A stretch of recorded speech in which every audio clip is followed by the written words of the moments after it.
ഇന്ന് നാട്ടടുക്കളയിൽ തയ്യാറാക്കുന്നത് മത്തൻ ഉപയോഗിച്ച് ഒരു ജ്യൂസാണ്. അതിനുവേണ്ടി ഒരു ചെറിയ കഷ്ണം മത്തൻ ഞാൻ ഇതേപോലെ നുറുക്കിയെടുത്തിട്ടുണ്ട്. നല്ലോണം പഴുത്ത മത്തനായത്. ഇതിന് എങ്ങനെയാണ് തയ്യാറാക്കുന്നത് നോക്കാം. ഇതേപോലത്തെ മത്തനാണ് എടുത്തത്. ഇതിന് നമുക്ക് ഒന്ന് മിക്സിയുടെ ജാറിലിട്ട് ആദ്യം ഒന്ന് നല്ലോണം ഒന്ന് പൊടിച്ചെടുക്കാം. അതിന് ശേഷം പാല് ചേർത്താൽ മതി.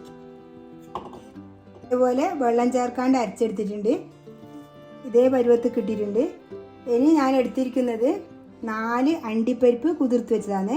4 ഈന്തപ്പഴവും കുതിർത്ത് വെച്ചിട്ടുണ്ട്. ഇത് നമുക്ക് ഇതിലേക്ക് ഇട്ട് കൊടുക്കാം. കഴുകിയിട്ടതാണ്. അപ്പോൾ നമുക്ക് അതേപോലെ തന്നെ ഇതിലേക്ക് ഇട്ട് കൊടുത്തിട്ടുണ്ട്.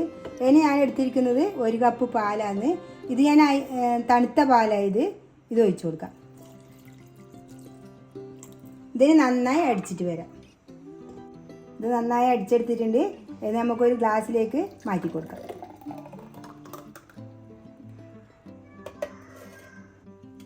ഇതൊരു ഗ്ലാസ്സിലേക്ക് മാറ്റി കൊടുത്തിട്ടുണ്ട്. ഇതിൽ നമ്മൾ പഞ്ചസാരയൊന്നും ചേർത്തില്ല. അതേപോലെ ഒരു ഐസ് ക്യൂബെല്ലാം ഇട്ട് കൊടുത്തിട്ടുണ്ടെങ്കിൽ നല്ല ടേസ്റ്റ് ആയിരിക്കും ഇത് കഴിക്കാൻ. നോമ്പ് തുറക്കല്ലോ പറ്റിയൊരു ജ്യൂസാണിത്. ഇതേപോലെ ഒന്ന് എല്ലാവരും ഉണ്ടാക്കി നോക്കുക. എൻ്റെ വീഡിയോ ഇഷ്ടപ്പെട്ടിട്ടുണ്ടെങ്കിൽ ലൈക്ക് ചെയ്യുക, ഷെയർ ചെയ്യുക, സബ്സ്ക്രൈബ് ചെയ്യുക.